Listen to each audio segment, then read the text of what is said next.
सुबह की gym class में ट्रैक पर रेंगते हुए जून जोर जोर से सांस ले रहा था। क्लासमेट्स का एक ग्रुप आसानी से आगे दौड़ रहा था और उस पर हंस रहा था। जल्दी चलो पुडिंग, साइडलाइन से एक लड़के ने चिल्लाकर कहा। कोच ने बेसब्री से जोर से सीटी बजाई। जून हॉल में तेजी से चला। उसके पैरों में दर्द हो रहा था, लेकिन उसने दर्द को नजरअंदाज कर दिया। क्लासरूम में घुसते हुए जैसे ही वो पीछे बैठा, उसके नीचे डेस्क चरमरा गई। उसके पीछे एक दबी हुई हंसी सुनाई दी। उसे लगा जैसे फर्नीचर भी उसका मजाक उड़ा रहा हो। वो तनाव में आ गया। एक आवाज फुसफुसाई और फिर उसकी पीठ पर पेन से हल्का सा प्रहार हुआ। जून धीरे से मुड़ा। अंबर, जो फर्स्ट ईयर की सबसे पॉपुलर लड़की थी, एक प्यारी सी मुस्कान के साथ उसके पीछे बैठी थी। वो आगे की ओर झुकी और एक मुड़ा हुआ नोट आगे बढ़ा दिया। क्लेयर की तरफ से वो फुसफुसाई। जून की नजरें अंबर से होते हुए उस डेस्क तक गई जहां क्लेयर, उसकी बचपन की दोस्त, सावधानी से उसकी नजरें चुराते हुए बैठी थी। एक पल के लिए उसका दिल खुश हो गया। क्लेयर उससे बात करने की कोशिश कर रही थी। उन्हें सच में बात किए हुए बहुत समय हो गया था। जून ने उम्मीद और उलझन के साथ नोट ले लिया। अंबर ने आंख मारी और हौसला बढ़ाते हुए सिर हिलाया जैसे कह रही हो, जाओ इसे पढ़ो। साफ काली स्याही से लिखा हुआ था। क्लेयर की लिखावट में ये शब्द थे, लंच के समय साइंस बिल्डिंग के पीछे मुझसे मिलो। साथ ही एक स्माइली फेस भी था जिससे उसकी धड़कनें तेज हो गई। वो उससे मिलना चाहती थी। शायद उसे उनकी पुरानी दोस्ती याद आ गई थी और जो कुछ भी हुआ था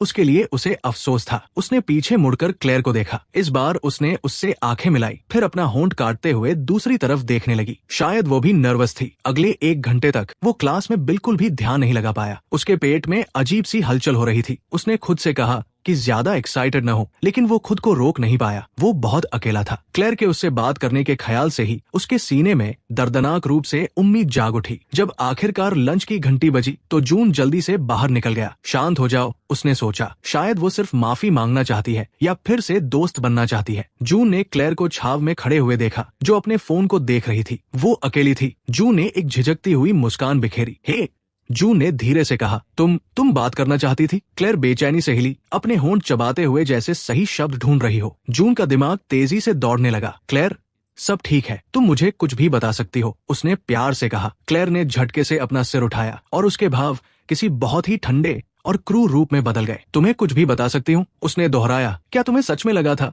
कि मैं तुम्हें यहाँ कुछ कॉन्फेस करने या किसी और बात के लिए बुलाऊंगी? जून सुन्न रह गया। उसकी उम्मीद की गर्माहट पल भर में कड़वी ठंड में बदल गई। तुमने गलत सोचा। मैंने तुम्हें यहाँ इसलिए बुलाया है क्योंकि मैं चाहती हूँ कि तुम रुक जाओ। मुझे घूरना बंद करो। किसी दयनीय पिल्ले की तरह मेरा पीछा करना बंद करो। अब हम दोस्त नहीं हैं।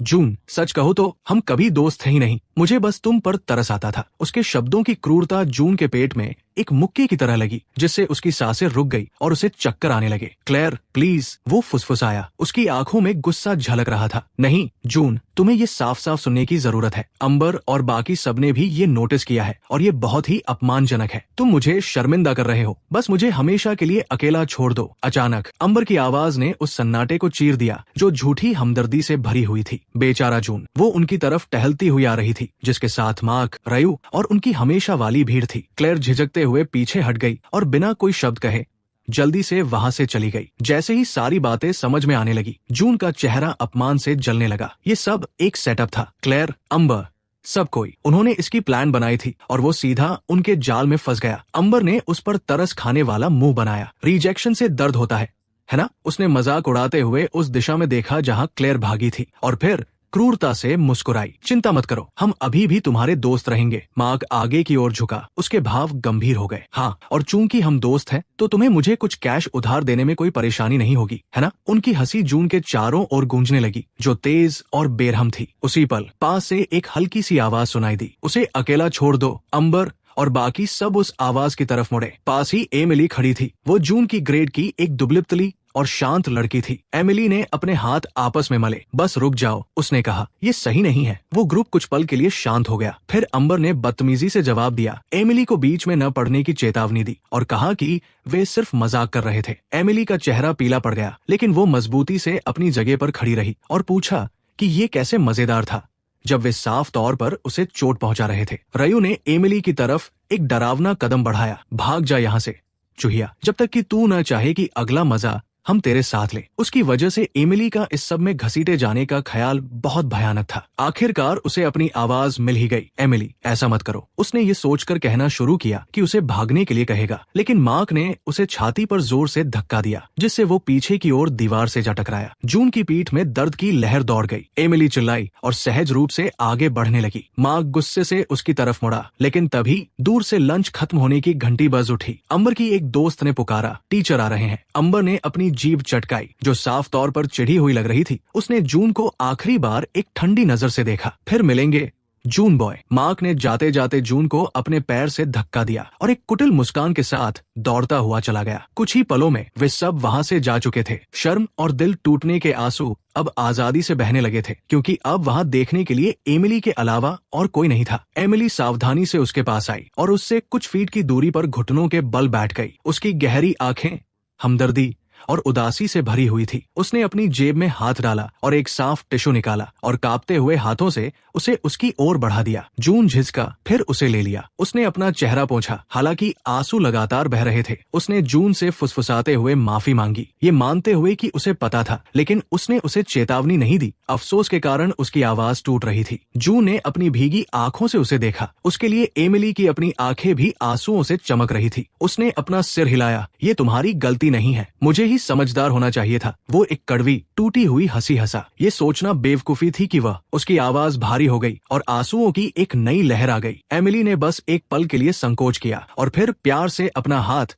उसके कंधे पर रख दिया। उम्मीद करना बेवकूफी नहीं थी, वो बड़बड़ाई, वे क्रूर थे और तुम इसके हकदार नहीं थे। उसने काफी लंबे समय से अपने लिए इतनी दयालुता नहीं सुनी थी। खुद को संभालने की कोशिश करते हुए जून ऊपर की ओर उठा, लेकिन उसके पैर कांप रहे थे। एमिली ने तुरंत ये नोटिस कर लिया। उसने धीरे से उसकी बाह पकड़ी और उसे तब तक संभाले रखा जब तक कि उसका बैलेंस नहीं बन गया। उसका स्पर्श सावधान और तसल्ली देने वाला था। उसने उसे एक कांपती हुई आभारी मुस्कान दी। मेरे लिए खड़े होने के लिए थैंक यू। एमिली ने अपनी नजरें नीचे कर ली और फुसफुसाते हुए कहा कि वो बस ऐसे ही खड़े रहकर ये सब नहीं देख सकती थी। वे एक साथ बिल्डिंग के पीछे से बाहर निकले और फिर हॉलवे में अपने अपने रास्ते चले गए। एमिली ने उसे एक छोटी सी हौसला बढ़ाने वाली मुस्कान दी। क्लेयर के धोखे और अंबर की क्रूरता की चुभन अभी भी ताजा थी, लेकिन एमिली की दयालुता सुकून देने वाली थी। जब छुट्टी की आखिरी घंटी बजी तो जून जल्दी से कैंपस से निकल गया और सूरज डूबते ही घर पहुंच गया। वो चुपचाप अंदर गया। उसने किचन में झांका। फ्रिज पर चुंबक से एक नोट चिपका हुआ था, देर तक काम कर रही हूँ, डिनर माइक्रोवेव में है। मॉम, जाहिर है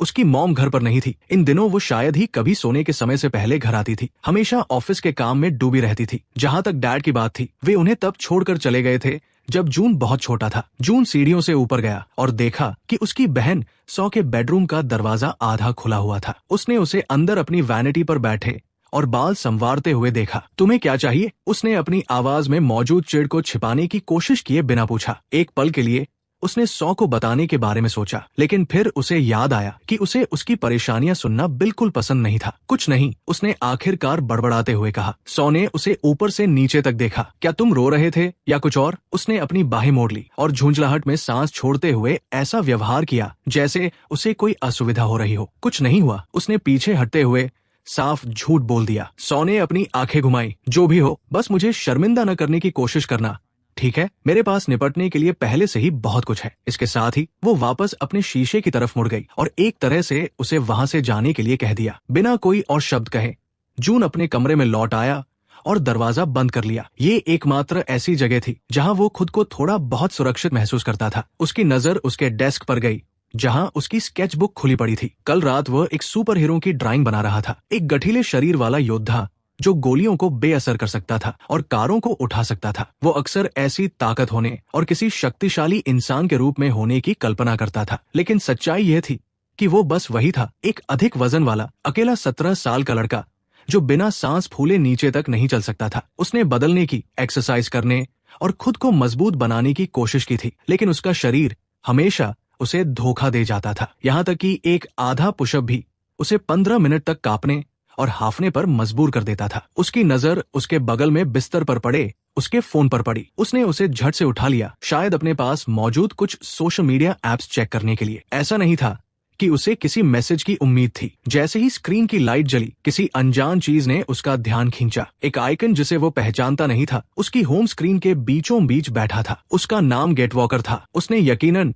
हाल ही में कोई नया ऐप डाउनलोड नहीं किया था। उसने जल्दी से इसे डिलीट कर दिया, लेकिन कुछ ही सेकंड बाद ये फिर से दिखाई देने लगा। जून की रीढ़ में एक सिहरन दौड़ गई। उसने इसे फिर से डिलीट किया, 1 बार, 2 बार, 3 बार। हर बार ये पहले से ज्यादा तेजी से वापस आ जाता। अब उत्सुक होकर जून ने आइकन पर टैप किया। स्क्रीन एक सेकंड के लिए काली हो गई, फिर काले बैकग्राउंड पर साधारण सफेद फॉन्ट में टेक्स्ट की एक लाइन उभर कर आई। क्या आप अपनी सच्ची क्षमता को अनलॉक करने के लिए तैयार हैं? जून ने अपनी पलकें झपकाई। क्या ये किसी तरह का अजीब ऐड था? सवाल के नीचे 2 बटन्स अगल बगल दिखाई देने लगे, यस और नो। उसने ऐप को बंद करने का तरीका खोजा। इसमें कोई सामान्य इंटरफेस नहीं था। उसने फोन को पूरी तरह से बंद करने की कोशिश की, लेकिन वो पावर डाउन नहीं हुआ। डिवाइस उसके हाथ में हल्का सा वाइब्रेट हुआ और स्क्रीन पर मौजूद शब्द एक बार ऐसे झपके जैसे बहुत ही जरूरी हो। क्या आप खुद का सबसे बेहतरीन रूप बनना चाहते हैं? ऐसा लग रहा था कि जब तक वो जवाब नहीं देगा, तब तक फोन उसे कुछ और नहीं करने देगा। वो बस एक पल के लिए और झिझका, फिर उसने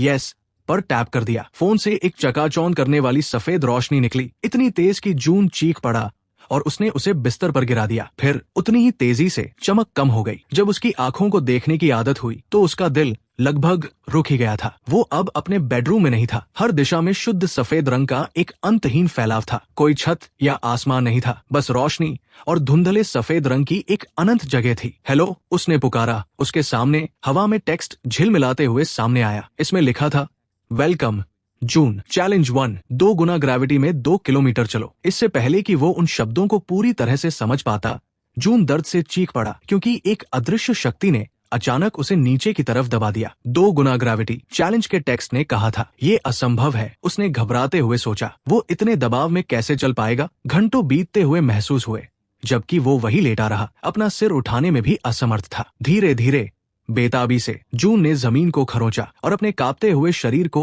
एक बार में 1 इंच आगे की ओर घसीटा। एक पैर उसने जबरदस्ती उसे आगे बढ़ाया और नीचे रखा। एक कदम, इस कोशिश से उसकी जांघों में दर्द की चुभन पहले से ही शुरू हो गई थी। उसने एक और कदम उठाया और फिर एक और। हर एक कदम बहुत भारी था। केवल 10 कदम के बाद उसके पैर अचानक लड़खड़ा गए और वो मुंह के बल ठंडी कठोर जमीन पर गिर पड़ा। आंसुओं ने उसकी आंखों को धुंधला कर दिया, लेकिन उसे वे सारे ताने, वो सारी हंसी याद आ गई। अगर ये अजीबोगरीब ट्रायल सच में मजबूत बनने की चाबी था, तो ये उसका एकमात्र मौका था। इसलिए जून आगे बढ़ता रहा। उस सफेद फैलाव से आगे बढ़ने का कोई एहसास नहीं हो रहा था। बस एक छोटी सी डिस्प्ले दूरी की गिनती दिखा रही थी, 0.2 किलोमीटर। उसे कोई अंदाजा नहीं था कि वो यहाँ कितनी देर से फंसा हुआ है, घंटों से या शायद दिनों से। हैरानी की बात ये थी कि उसे बिल्कुल भी भूख या प्यास नहीं लग रही थी, फिर भी थकान उसे अंदर तक जला रही थी। 0.5 किलोमीटर तक पहुंचते पहुंचते जून के फेफड़ों में आग सी लग गई थी। जैसे ही उसने चलना बंद किया, हवा में एक आवाज गूंजी, चैलेंज को रोकते हुए। जून का सिर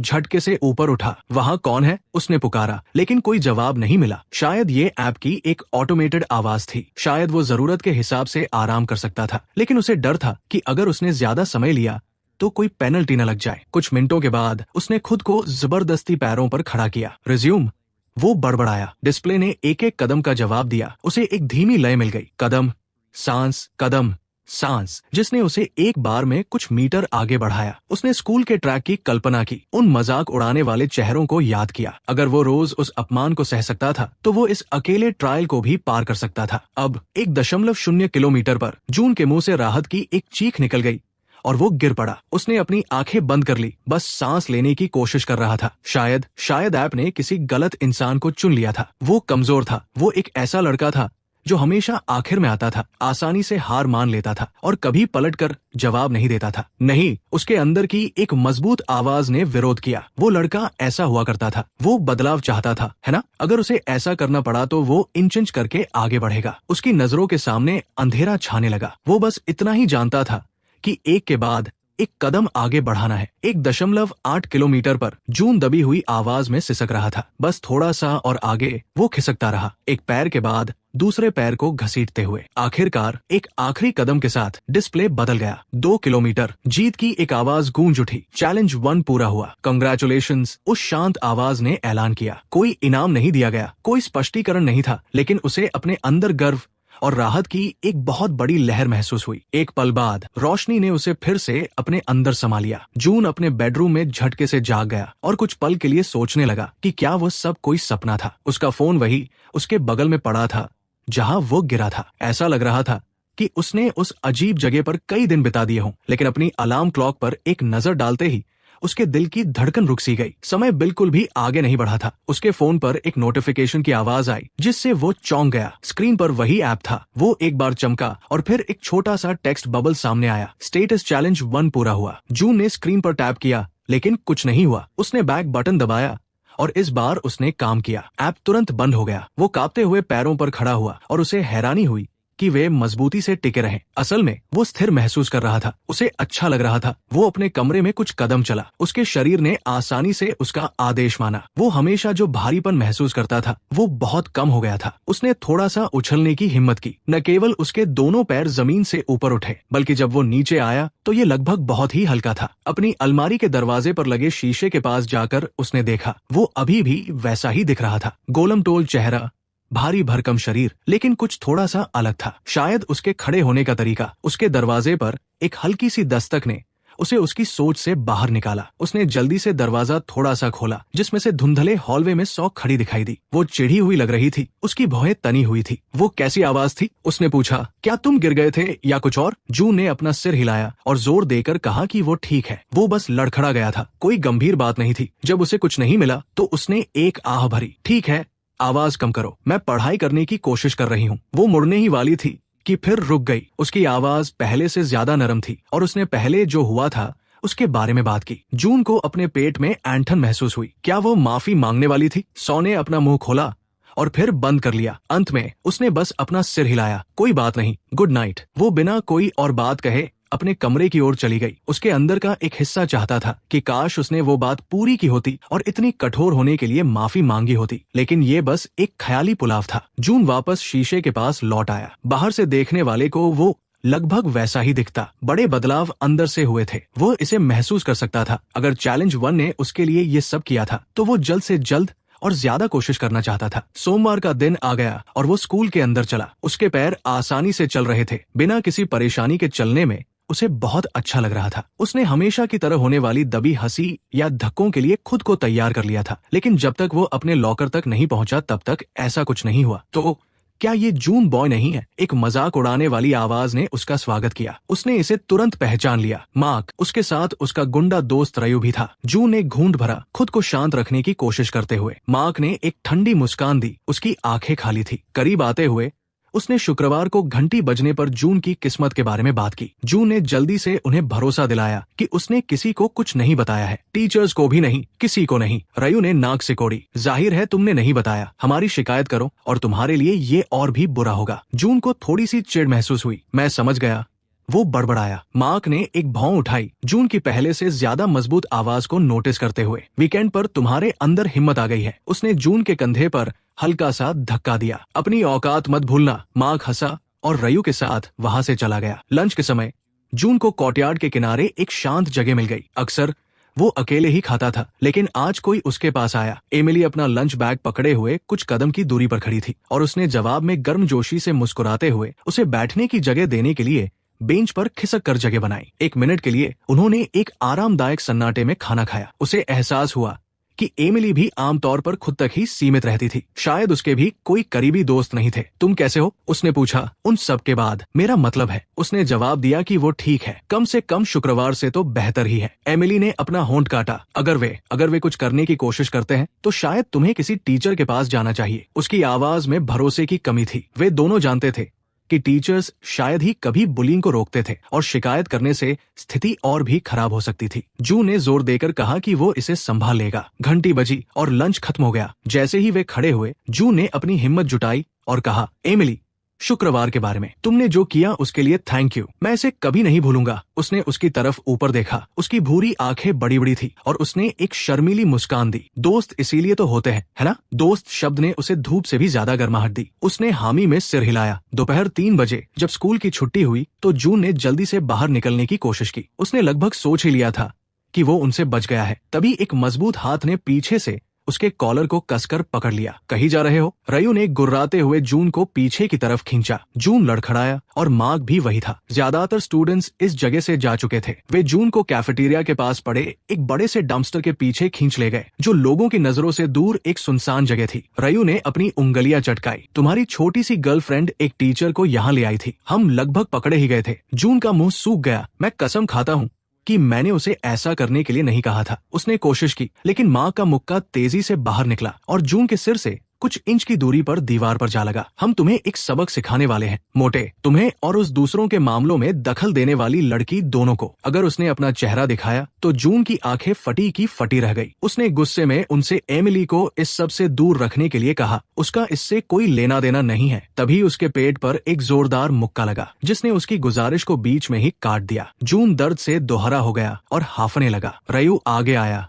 और उसने जून को बालों से पकड़ लिया और उसे दर्दनाक तरीके से सीधा खड़ा कर दिया। रयू ने कुटिलता से मुस्कुराते हुए उसके गाल पर एक जोरदार थप्पड़ जड़ दिया। फिर उसने उसे जमीन पर फेंक दिया। जून एक धम की आवाज के साथ कंक्रीट पर जा गिरा। फिर से नहीं, ये फिर से हो रहा है। उसका दिमाग चिल्ला उठा। उसने महसूस किया कि मार्क का पैर उसकी जांघ पर लगा है और उसके बाद उसकी कमर पर एक और लात पड़ी। वो कराह उठा। उसकी पसलियों में दर्द भड़क उठा। तुम्हें लगता है कि तुम अब मजबूत हो गए हो, है ना? तुम ऐसे नहीं हो। अचानक एक आवाज गूंजी, अरे रुक जाओ। ये एमिली थी। उसके लिए डर के मारे जून का पेट ऐंठ गया। उसकी चेतावनी के बावजूद वो यकीनन उसके पीछे आई होगी। मार्क ने चिढ़ते हुए उसकी ओर देखा। तुम फिर आ गई? एमिली ने उनसे दूर हटने के लिए चिल्लाते हुए कहा। उसकी आवाज कांप रही थी। मुझे लगा था कि हमने तुम्हें चेतावनी दी थी, छोटी चूहिया। तुम हीरो बनना चाहती हो? वो आगे बढ़ा और एमिली स्वाभाविक रूप से पीछे हट गई। उसे बहुत देर से एहसास हुआ कि उसने खुद को किस खतरे में डाल लिया है। रयू को एमिली की तरफ बढ़ते देख जून के अंदर गुस्सा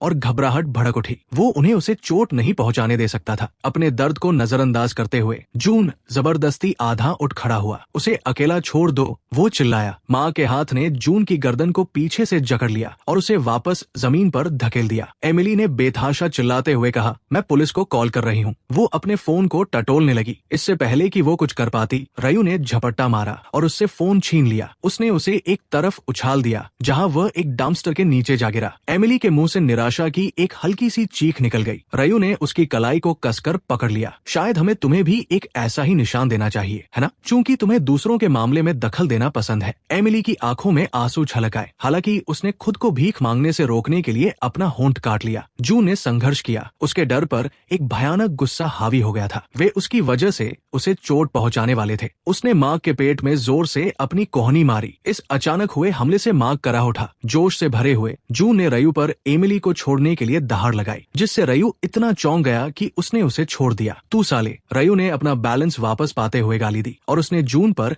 एक कसकर मुक्का मारा। ये जून के जबड़े पर जोर से लगा। जून के सिर में भयंकर दर्द की लहर दौड़ गई। किसी तरह उसने अपना होश बनाए रखा। एमिली भागकर जून के पास आई और उसे उठाने में मदद करने लगी। मार्क अब संभल चुका था और गुस्से से लाल पीला हो रहा था। बहुत खेल लिया, उसने रयू पर गुर्राते हुए कहा। इसे पकड़ो। रयू ने जून को पीछे से पकड़ लिया और जून की बाहों को पीछे की तरफ जकड़ लिया। मार्क उसके सामने खड़ा हो गया, जो गुस्से से जोर जोर से सांस ले रहा था। एमिली थोड़ा आगे बढ़ी। प्लीज ऐसा मत करो, उसने गिड़गिड़ाते हुए कहा। उसकी पलकों पर आंसू थे। तुम सच में उसे चोट पहुंचाओगे, यही तो हमारा इरादा है, मार्क ने पलटकर जवाब दिया। उसने अपना मुक्का पीछे खींचा। इस बार उसका निशाना जून का चेहरा था। अचानक ऐसा लगा जैसे समय धीमा हो गया हो, जैसे उसके दृढ़ निश्चय के जवाब में उसकी जेब गर्म हो गई। जून का फोन बहुत तेजी से वाइब्रेट होने लगा। मार्क और रयू दोनों ने जून की जीन्स से निकलने वाली एक हल्की सी चमक पर ध्यान दिया। जून को तुरंत समझ आ गया कि ये क्या था। एक बेताब सी हरकत में उसने अपना पैर झटका और किसी तरह फोन को अपनी जेब से बाहर निकालने में कामयाब हो गया। स्क्रीन पर एक प्रॉम्प्ट चमका, चैलेंज नंबर 2, क्या आप तैयार हैं? इसके लिए उसकी मंजूरी की जरूरत थी। यस, जून पूरी ताकत से चिल्लाया। जून के चारों ओर की दुनिया में सफेद रोशनी फूट पड़ी और पलक झपकते ही जून वहां से गायब हो गया। जैसे ही जून दोबारा प्रकट हुआ, वो एक ठंडी धातु की जमीन पर घुटनों के बल जोर से गिरा। ऐसा लग रहा था कि वो किसी बड़े इंडस्ट्रियल स्पेस में है।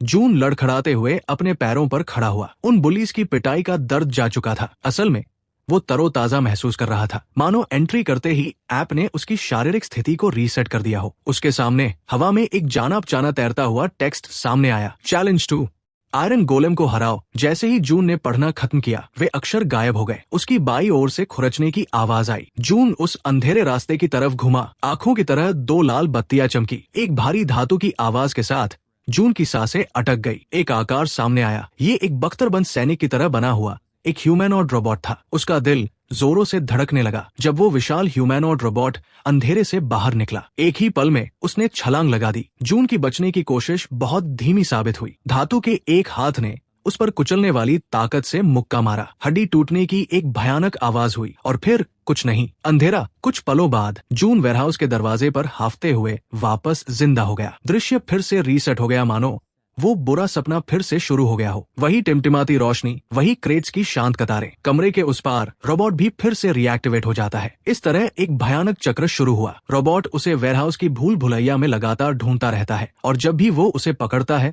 वो उसे बेरहमी से मार डालता है और हर बार दुनिया वापस शुरू से शुरू हो जाती है। इस नरक जैसे टाइम लूप में दिन या शायद हफ्ते बीत जाते हैं। इस आर्टिफिशियल दुनिया में उसे अब भोजन या पानी की जरूरत नहीं है। वो अपने ही बुरे सपने में किसी भूत की तरह बन जाता है। एक छिपने की जगह से दूसरी छिपने की जगह तक भागता रहता है। आखिरकार इतनी बार भागने और मरने का मनोवैज्ञानिक दबाव जून के अंदर कुछ तोड़ देता है। वो हर मुमकिन तरीके से मारा जा चुका है और फिर भी अब उसे इससे भी बुरा एहसास सता रहा है। शर्म, अपने डरपोकपन पर शर्म और अंतहीन रूप से पीछे हटने पर। रोबोट के लोहे के कदमों की आवाज पास ही गूंजती है, उसे ढूंढते हुए। जून को अपने सीने के अंदर गुस्से की एक चिंगारी सुलगती हुई महसूस होती है। जब एक और हिंसक मौत के बाद चक्र रीसेट होता है तो जून भागता नहीं है। इस बार वो खुले में आगे कदम बढ़ाता है और सामने से आते हुए रोबोट का सामना करता है। इसके बाद होने वाले टकराव बहुत ही क्रूर लेकिन ज्ञानवर्धक होते हैं। हर बार जब रोबोट जून पर हावी होता है और उसे मारता है तो वो कुछ नया सीखता है। वो रोबोट की पहुंच और उसके कुचलने वाले हमलों की टाइमिंग के बारे में सीखता है। वे सबक हर एक जानलेवा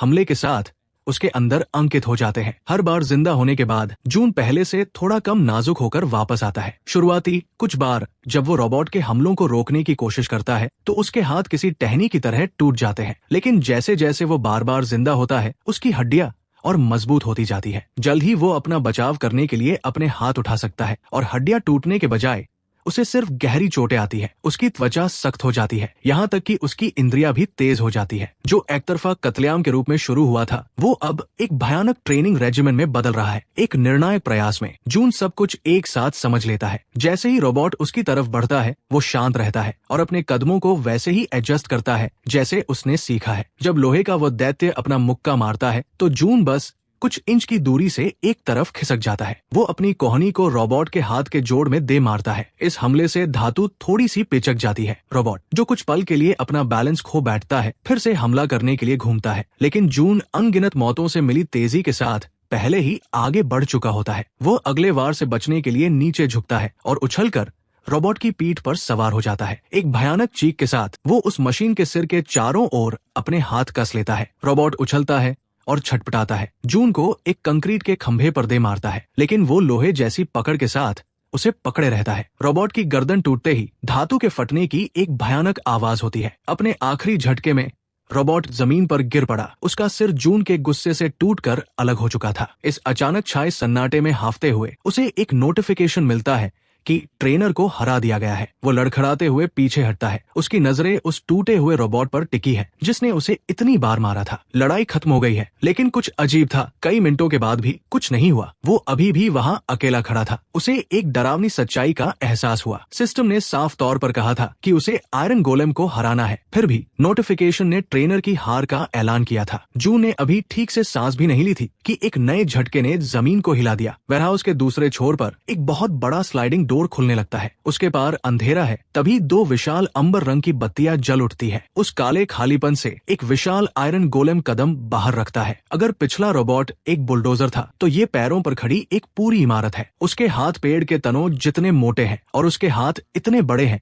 कि वे एक कार को कुचल सकते हैं। लेकिन जून यहाँ तक हार मानने के लिए नहीं आया है। वो अपने पैर जमाता है और अपनी मजबूत मुट्ठियां उठाता है। ये आखिरी चैलेंज आ गया है और वो इसका डटकर सामना करेगा। आयरन गोलेम पहले हमला करता है। उसका एक विशाल हाथ पूरी ताकत से नीचे की तरफ आता है। जून खुद को एक तरफ उछाल देता है और कुचले जाने से बाल बाल बचता है। इसके बाद एक ऐसी लड़ाई शुरू होती है जो जून ने पहले कभी नहीं लड़ी थी। वो मलबे के बीच से गुजरता है और पागलों की तरह उसकी कोई कमजोरी ढूंढने की कोशिश करता करता है। जब भी उसे मौका मिलता है वो तेजी से जवाबी हमले करता है। उसके वार से आयरन गोलेम के कवच पर बस हल्के से निशान पड़ते हैं। हर मिनट आयरन गोलेम जून को थका रहा है। जब गोलेम किसी तरह जून को पकड़ने और दबाने में कामयाब हो जाता है तो उसे महसूस होता है कि उसकी पसलियां मुड़ रही है और टूटने की कगार पर है। फिर भी वो एक दर्दनाक चीख के साथ खुद को आजाद कर लेता है। वो कुछ पल के लिए बेहोश हो जाता है और फिर से लड़ने की भयंकर इच्छा के साथ होश में आता है। ऐसा लगता है जैसे उसका शरीर अब मरने से ही इनकार कर रहा हो। जून एक आखिरी कोशिश के लिए खुद को संभालता है। वो और आयरन गोलेम दोनों ही लड़ाई शुरू होने के समय की तुलना में धीमी गति से आगे बढ़ रहे हैं। गोलेम को काफी नुकसान पहुंचा है। जून खुद भी बुरी तरह घायल है, लेकिन वो अभी भी खड़ा हो सकता है। एक गहरे दृढ़ निश्चय को जगाते हुए वो अपने टूटे हुए शरीर को उस विशाल दुश्मन की ओर सीधे दौड़ने के लिए मजबूर करता है। आयरन गोलेम का विशाल हाथ उसके सिर के बस कुछ इंच ऊपर से गुजरता है और वो बाल बाल बच जाता है। जून गोलेम के पैरों तक पहुंच जाता है। एक भयानक दहाड़ के साथ वो अपने कंधे को एक हथौड़े की तरह उस राक्षस के पहले से ही घायल घुटने पर दे मारता है। इस टक्कर से आखिरकार वो हासिल हो जाता है जो सैकड़ों मुक्के नहीं कर पाए थे। एक कान फोड़ देने वाली आवाज के साथ आयरन गोलेम का पैर मुड़ जाता है। वो दैत्य अपना बैलेंस खो देता है।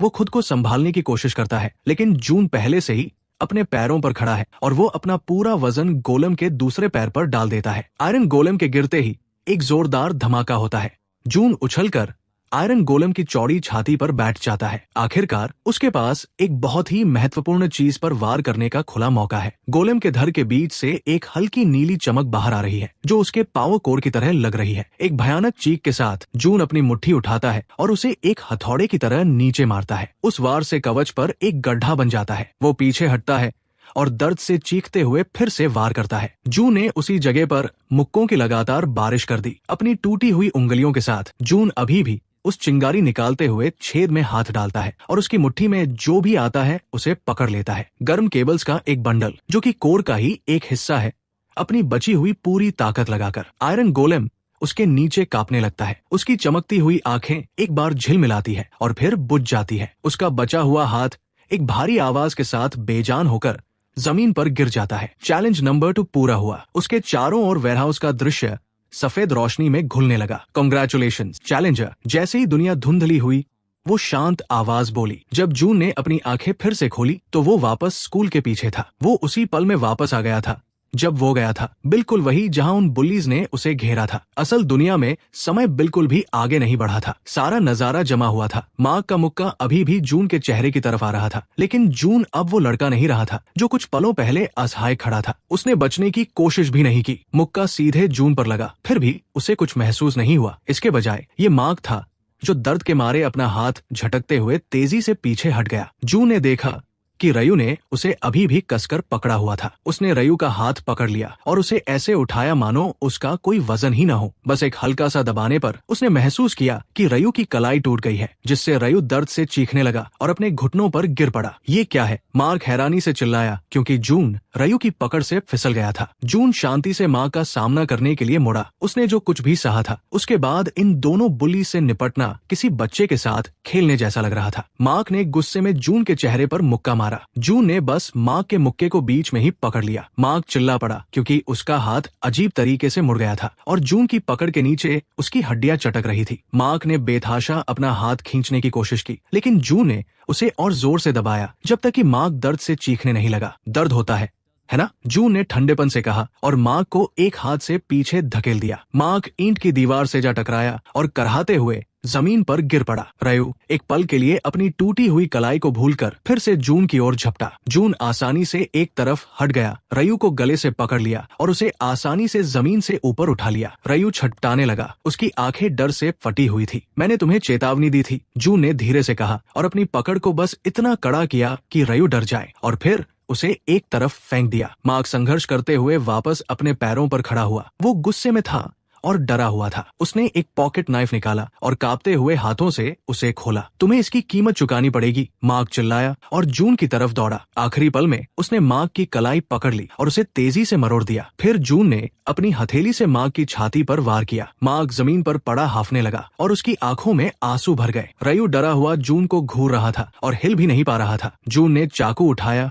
उसे बंद किया और उन दोनों बुलीज को घूर कर देखा। ध्यान से सुनो, अगर तुम में से कोई भी दोबारा मेरे या एमिली के पास आया तो मैं सिर्फ हड्डियां ही नहीं तोड़ूंगा। दोनों लड़कों ने जल्दी से सिर हिलाया। उनकी आंखों में डर साफ दिख रहा था। जून के पीछे आखिरकार एमिली ने हरकत की। उसकी आवाज कांप रही थी, लेकिन चिंता से भरी थी। सब ठीक है, उसने धीरे से उसे भरोसा दिलाया और हारे हुए बुली से मुंह फेर लिया। मार्क और रयू ने उस पल का फायदा उठाकर लड़खड़ाते हुए अपने पैरों पर खड़े होने की कोशिश की। एमिली का चेहरा आंसुओं से भीगा हुआ था, लेकिन उसकी आंखों में एक चमकती हुई राहत थी। मुझे यकीन नहीं हो रहा। तुमने कैसे? क्या तुम सच में ठीक हो? जू ने किसी तरह एक हल्की सी मुस्कान दी। मैं ठीक हूँ एमिली। सच में? उसे एहसास हुआ कि वो पहले से कहीं ज्यादा सीधा खड़ा था। उसके कंधे तने हुए थे। एमिली को उसकी आंखों से आंखें मिलाने के लिए अपना सिर थोड़ा ऊपर उठाना पड़ा। ऐसा लग रहा था कि एमिली ने अभी जो कुछ भी देखा था उसके बारे में वह दर्जनों सवाल पूछना चाहती थी, लेकिन उसने अपना होंठ काट लिया, क्योंकि वो पक्के तौर पर नहीं जानती थी कि उसे पूछताछ करनी चाहिए या नहीं। स्कूल में अगले कुछ दिन जून के लिए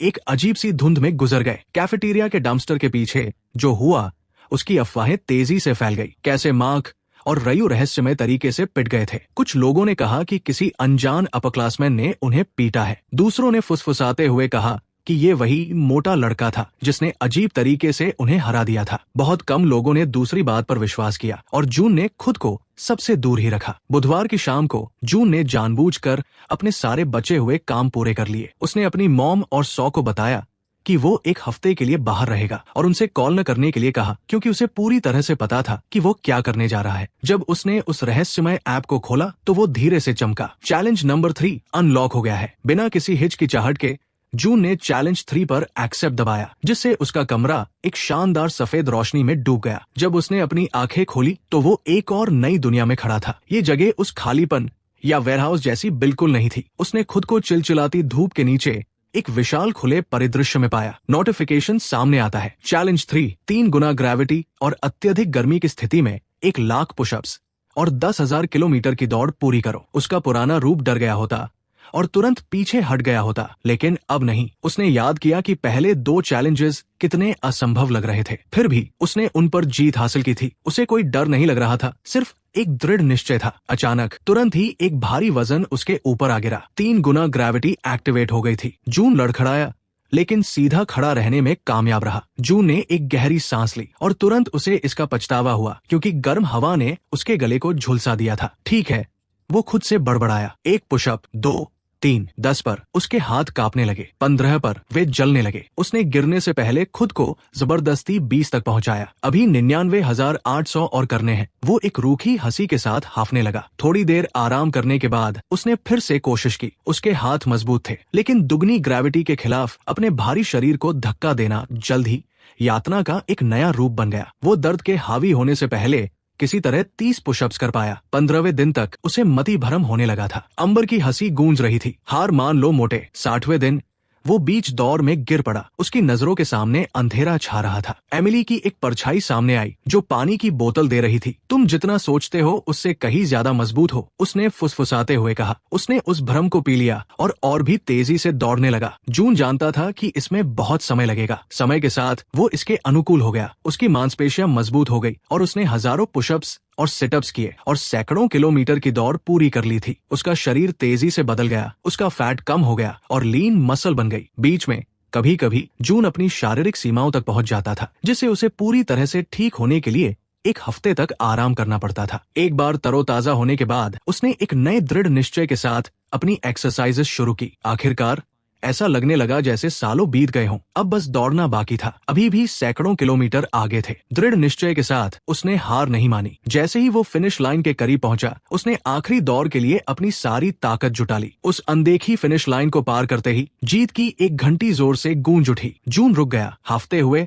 और जीत के साथ। आखिरकार चैलेंज पूरा हो गया था। एक नोटिफिकेशन सामने आता है। चैलेंज नंबर 3 पूरा हुआ। उसने ये कर दिखाया था। सारे टास्क पूरे हो गए। वो गर्म जमीन पर घुटनों के बल गिर पड़ा। जब रोशनी एक चकाचौंध करने वाली चमक में बदल गई तो उसने अपनी आंखें बंद कर ली और इसे अपने ऊपर छाने दिया। वो खुद को वापस अपने बेडरूम में पाता है। उसे बहुत पसीना आ रहा था, इसलिए उसने अपनी टी-शर्ट उतार दी। धीरे धीरे जून अपने पैरों पर खड़ा हुआ। उसने फुल लेंथ शीशे में खुद को देखा। जो परछाई उसने देखी उसने उसकी सांसें रोक दी। अपनी पूरी ऊंचाई पर खड़े होकर उसका शरीर इतना छरहरा और गठीला हो गया था जिसे सिर्फ एक एथलेटिक कहा जा सकता था। उसकी जॉलाइन तीखी और मर्दाना थी, यहाँ तक कि उसकी आंखें भी बदली हुई लग रही थी। उसके दरवाजे पर अचानक हुई दस्तक ने उसे उसके ख्यालों से बाहर निकाला। जून, ये सौथी, क्या तुम वापस आ गए हो? अपनी बहन को देखने के ख्याल से जून भावनाओं में बह गया। उसने बहुत लंबे समय से उसे ठीक से नहीं देखा था। खैर, वो अब देखने ही वाली थी। जून ने जवाब दिया कि वो जाग गया है, ये महसूस करते हुए कि उसकी आवाज भारी और ज्यादा स्थिर लग रही थी। दरवाजा खुला। सौ ने इजाजत का इंतजार नहीं किया, वो ऐसा शायद ही कभी करती थी। उसने अंदर कदम रखा, एक हाथ में फोन था और उसकी आंखें आखिरकार उसे देखने के लिए ऊपर उठीं। समय मानो रुक सा गया था। सौ का मुंह सचमुच खुला का खुला रह गया। उसने तेजी से अपनी पलकें झपकाई,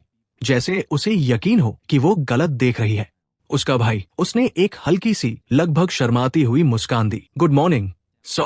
वो बस घूरती रही। उसकी नजरें उसके चेहरे से नीचे उस गठीले पेट की झलक तक गई और फिर वापस उसके चेहरे पर आ गई। ऐसा लग रहा था मानो उसका दिमाग ये मान ही नहीं पा रहा था कि ये उसका भाई है। कैसे? ये क्या? वो हकलाने लगी। उसके गालों पर शर्मिंदगी की लालिमा छा गई। मैंने वर्कआउट शुरू करने का फैसला किया था, जून ने हल्के फुल्के अंदाज में कहा, इस तरह पेश आते हुए जैसे ये कोई बड़ी बात न हो। खैर, वो और कह भी क्या सकता था। वो आगे बढ़ा और सो स्वाभाविक रूप से पीछे हट गई। वो अभी भी चौड़ी आंखों से देखती हुई दरवाजे की चौखट से टकरा गई। वर्कआउट?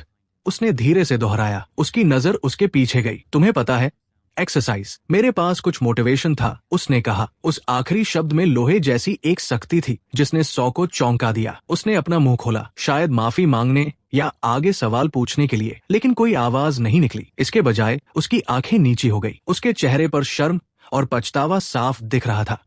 मुझे जाना होगा, उसने बुदबुदाते हुए कहा, और वो उससे नजरें नहीं मिला पा रही थी। वो उल्टे पांव घूमी और लगभग भाग ही गई। जून ने चैन की सांस ली। उसे असहज करने में कोई खुशी नहीं मिली, लेकिन उसका मन भी उसके पीछे भागने का नहीं किया। उनके रिश्ते को फिर से बनने में समय लगेगा। अगर कभी बना तो उसे कुछ साल पहले के अपने कुछ पुराने कपड़े याद आए। उसने उन्हें पहन लिया। फिर उसने अपना स्कूल बैग उठाया और बाहर निकल गया। हर एक कदम नया और फुर्तीला महसूस हो रहा था। स्कूल के दरवाजे के पास पहुंचते हुए उसे एक घबराहट भरी खुशी महसूस हुई। क्लास से पहले कोर्टयार्ड इधर उधर घूमते स्टूडेंट से भरा हुआ था। जून सिर ऊंचा करके और सीधे पोस्चर के साथ अंदर चला। लगभग तुरंत ही उसने महसूस किया कि सबकी नजरें उसकी तरफ मुड़ रही है। पहले कुछ लोग और फिर फुसफुसाहटों की एक बढ़ती हुई लहर सुनाई देने लगी। वो कौन है? उसने एक लड़की को अपनी दोस्त से फुसफुसाते हुए सुना। क्या वो नया है? एक दूसरी आवाज बड़बड़ाई। जूनियर लड़कियों का एक ग्रुप तो उसे खुलेआम घूर रहा था। एक लड़की तो शर्म से लाल हो गई जब जून ने अनजाने में उससे आंखें मिलाई। वो अपने लॉकर की ओर जाने वाले मुख्य रास्ते पर मुड़ गया। बास्केटबॉल टीम के दो लड़के लॉकर्स पर टिके हुए थे और जैसे ही जून पास आया वे अनजाने में ही एक तरफ हट गए। जैसे ही उसने अपना लॉकर बंद किया वो पीछे से आए किसी शख्स से लगभग टकरा ही गया। एक हल्की सी सांस की आवाज के साथ वो पलटा और उसने खुद को एमिली के आमने सामने पाया। उसने उलझन में उसकी तरफ देखा। एक्सक्यूज मी, मुझे माफ करना, मैं ढूंढ रही थी, उसने शुरू किया, क्योंकि शुरुआत में वो उसे पहचान नहीं पाई थी। फिर उसकी आंखें फटी की फटी रह गई। जून, वो फुसफुसाई। जिस तरह से उसने उसका नाम लिया उससे उसका दिल पिघल गया। सब में से उसे उसके रिएक्शन की सबसे ज्यादा परवाह थी। उसे अचानक शर्म आ गई और वो अपनी गर्दन के पीछे रगड़ने लगा। हे एमिली। एमिली अचानक आगे बढ़ी और उसे कसकर गले लगा लिया। मैं बहुत परेशान थी, तुम स्कूल नहीं आए और कई दिनों तक टेक्स्ट का जवाब ही नहीं दिया, उसने कहा। जून ने पलकें झपकाई, फिर जवाब में अपनी बाहों को उसके चारों ओर लपेट लिया। आई एम सॉरी, वो बड़बड़ाया। एमिली थोड़ा पीछे हटी और अब वो शर्म से बुरी तरह लाल हो रही थी, क्योंकि उसे एहसास हुआ कि वो स्कूल के बीचों बीच एक बहुत ही छरहरे और गठीले जून को गले लगा रही थी और वो शर्मिंदा थी। आई एम सॉरी, बात बस इतनी है कि तुम इतने। जून धीरे से हंसा। मुझे पता है कि ये बहुत ज्यादा है, मैं सब कुछ समझा दूंगा, मेरा वादा है। एमिली ने सिर हिलाया। उसने उसकी तरफ देखकर मुस्कुराया और उसे फिर से वो गर्मजोशी महसूस हुई। वो एमिली से उसकी क्लासरूम पर लंच के समय मिलने के वादे के साथ विदा हुआ। जैसे ही वो अंदर गया कमरा शांत हो गया। उसकी टीचर जो बीच वाक्य में थी वो भूल गई कि वे क्या कह रही थी। कुछ छात्रों के मुंह से जोर की आवाज निकली, जून। टीचर ने आखिरकार ऐसे पूछा मानो वे अपने रोस्टर में कोई नया छात्र देख रही हूँ। हाँ मिसेस पार्ड, मुझे देर हो गई, इसके लिए माफी चाहता हूँ। उसकी आवाज ने कुछ और लोगों का ध्यान खींचा। हे भगवान, तुम दिख रहे हो, उसने शुरू किया, फिर खुद को संभाला और अपना गला साफ किया। पूरी सुबह जून को लगातार घूरती हुई नजरों और फुसफुसाहटों का सामना करना पड़ा। उसने विनम्रता से जवाब दिया, लेकिन उन्हें बढ़ावा नहीं दिया। हालांकि जिस बात ने उसे खुशी दी वो कम से कम एक इंसान को इस सारी अटेंशन पर जलते हुए देखना था। अम्बर, उसने पहली बार उसे क्लासेस के बीच हॉलवे में देखा, जो लॉकर्स के पास अपने ग्रुप के साथ खड़ी थी। जब अम्बर ने उसे कॉरिडोर में आते हुए देखा तो उसकी आंखें फटी की फटी रह गई। शुरुआत में ऐसा लगा कि वो उसे पहचान नहीं पाई। उसकी नजरें किसी भी लड़की की तरह एक हॉट लड़के को ताड़ने जैसी थी। जब उसने उसे एक शांत और समझदार मुस्कान दी तभी उसे एहसास हुआ। जून, अम्बर की चीख निकल गई, जिससे उसकी सहेलियां हैरानी से उसकी तरफ देखने लगी। वो रुका और अपना सिर झुकाया। अम्बर का चेहरा शर्म से लाल हो गया। वो हैरान थी। उसने जिस लड़के का मजाक उड़ाया था उसे इस हैंडसम लड़के के साथ मिलाने की कोशिश में वो उलझ गई थी। तुम दिख रहे हो, वो हकलाने लगी और फिर एक सीखी हुई फ्लर्टी मुस्कान बिखेरी। तुम बहुत अच्छे लग रहे हो। उसकी चमचियों ने एक दूसरे की तरफ देखा। उनमें से एक, मरिस ने बीच में कहा, हाँ मतलब सच में बहुत अच्छे। जून को उनकी इस साफ दिखने वाली चापलूसी पर घिन आई, लेकिन उसने एक विनम्र दिखावा बनाए रखा। थैंक्स। वो आगे बढ़ने ही वाला था, लेकिन अम्बर ने हाथ बढ़ाकर धीरे से उसकी बाह को छू लिया। हे, मैं बस लड़कियों को इस शुक्रवार रात अपने घर पर होने वाली पार्टी के बारे में बता रही थी। तुम्हें जरूर आना चाहिए, बहुत मजा आएगा। उसकी आवाज कुछ ज्यादा ही मीठी थी। खुद को हंसने से रोकने के लिए जून को अपनी पूरी इच्छा शक्ति लगानी पड़ी। यही तो बात है, उसने सोचा। वो पॉपुलर लड़की अब मुझे चाहती है। उसने अपनी बाह पर रखे उसके हाथ को तब तक देखा जब तक कि उसने उसे हटा नहीं लिया और फिर सीधे उसकी आंखों में देखा। शुक्रवार को पार्टी? तुम्हें पता है कि ये सब मुझे पसंद नहीं है, उसने ठंडेपन से कहा। अम्बर ने पलकें झपकाई। इस रिजेक्शन से वो हैरान थी। सबसे पॉपुलर लड़की होने के नाते उसे लड़कों के इस मौके के लिए तरसने की आदत थी। उसने एक छोटी सी घबराई हुई हंसी हंसी, ये मानकर कि शायद वो मजाक कर रहा है। उसने अपनी आवाज धीमी करते हुए थोड़ा और पास कदम बढ़ाया। मुझे पता है कि हम पहले ज्यादा साथ नहीं रहे, लेकिन मैं सच में तुम्हें बेहतर तरीके से जानना चाहूंगी। जून, कुछ महीने पहले ये एक सपने जैसा होता, अब इससे उसे थोड़ी घिन आ रही थी। उसने धीरे से कहा, ताकि केवल वो और उसकी सबसे करीबी सहेली ही सुन सके। मुझे बेहतर तरीके से जानना। अम्बर, हम दोनों जानते हैं कि तुमने कभी इस बात की परवाह नहीं की कि मैं असल में कौन हूँ। उसकी मुस्कान फीकी पड़ गई। ये सच नहीं है।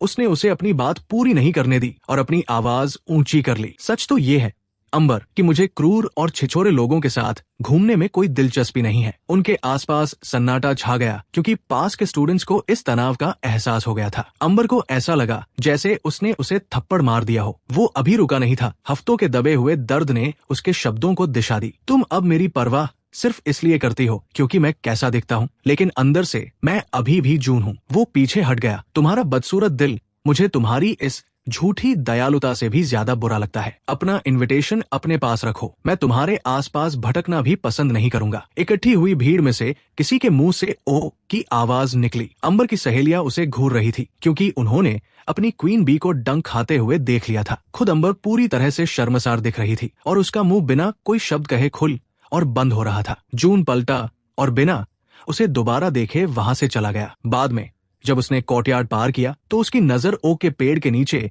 एक जानी पहचानी बेंच पर पड़ी। क्लेयर वहां अकेली बैठी थी और घबराहट में अपने फोन के साथ खेल रही थी। क्लेयर ने जून को तुरंत देख लिया, मानो वो उसी का इंतजार कर रही थी। वो जल्दी से सीधी होकर बैठ गई और कुछ बोलने के लिए अपना मुंह खोला, लेकिन जून ने उसकी तरफ देखा तक नहीं। वो चलता रहा। रुको जून, क्लेयर ने आवाज दी। उसकी आवाज में बेचैनी थी। उसने उसकी आस्तीन पकड़ ली, बेताबी से उसे रोकने की कोशिश करते हुए। जून ने झटके से अपनी बाह छुड़ा ली और मुड़कर उसे ऐसी ठंडी नजरों से देखा कि वो पीछे हट गई। मुझे मत छुओ, हम दोस्त नहीं हैं। तुमने साफ कर दिया था कि तुम मुझसे कोई मतलब नहीं रखना चाहती जब मैं तुम्हारी परफेक्ट छवि में फिट नहीं बैठता था। क्लेयर की आंखें फटी की फटी रह गई। उसके चेहरे पर दर्द और हैरानी साफ दिख रही थी। उसने कुछ कहने की कोशिश की, लेकिन जून ने उसकी बात को बीच में ही काट दिया। रहने दो क्लेयर, जाकर मुझे न पहचानने का नाटक करो। तुम इसी में सबसे अच्छी हो। क्लेयर की आंखें फटी की फटी रह गई। उसके चेहरे पर दर्द और हैरानी साफ दिख रही थी। प्लीज जून, वो फुसफुसाई। मेरे पास कोई रास्ता नहीं था। अम्बर और बाकी सब, उन्होंने मुझ पर दबाव डाला। उन्होंने कहा कि अगर मैंने उनका साथ नहीं दिया तो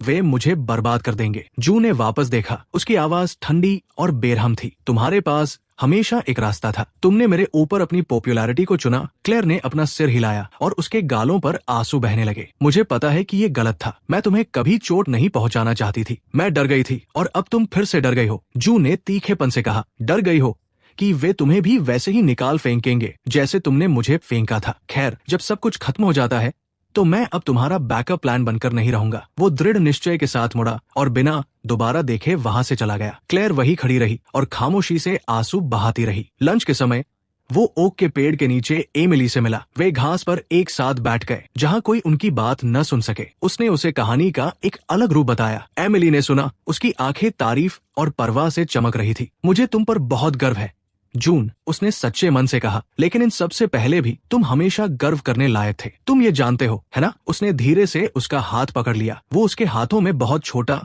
और मुलायम लग रहा था। जब मुझे जरूरत थी तब तुम वहां थी। मेरे लिए यही सब कुछ है। एमिली ने उनकी उलझी हुई उंगलियों को देखा और फिर वापस उसकी आंखों में देखने लगी। इतने करीब झुकते हुए उसे एहसास हुआ कि उसके होंठ थोड़े खुले हुए थे। इससे पहले कि वो ज्यादा सोच पाता, जून आगे झुका और उसने उसके माथे पर एक प्यार भरा चुंबन दिया, क्योंकि वो अभी होठों पर चूमने के लिए ज्यादा आश्वस्त नहीं था। ये एक प्यार भरा इशारा था जिसने उसे अपनी आंखें बंद करने और सुकून से मुस्कुराने पर मजबूर कर दिया। दिन के अंत तक जब वो सिर ऊंचा किए एमिली के साथ स्कूल से बाहर निकला तो उसने सोचा कि उसकी पुरानी जिंदगी का अध्याय सच में बंद हो चुका है। लेकिन जिंदगी की कुछ और ही योजनाएं थी। जैसे ही वो और एमिली एक प्यार भरे गले लगने के बाद अलग हुए, जून को अपनी जेब में एक जाने पहचानी और अजीब सी वाइब्रेशन के साथ अपने फोन के बजने का एहसास हुआ। इसे बाहर निकालते हुए उसने स्क्रीन पर चमकते हुए आइकन को देखा। एक नया मैसेज उसका इंतजार कर रहा था। स्टेज 2 एडवेंचर मोड अनलॉक हो गया है। स्क्रीन अब सफेद नहीं बल्कि एक डरावनी लाल रोशनी के साथ धड़क रही थी। एक वार्निंग सामने आई, क्या आप आगे बढ़ना चाहते हैं? उस पल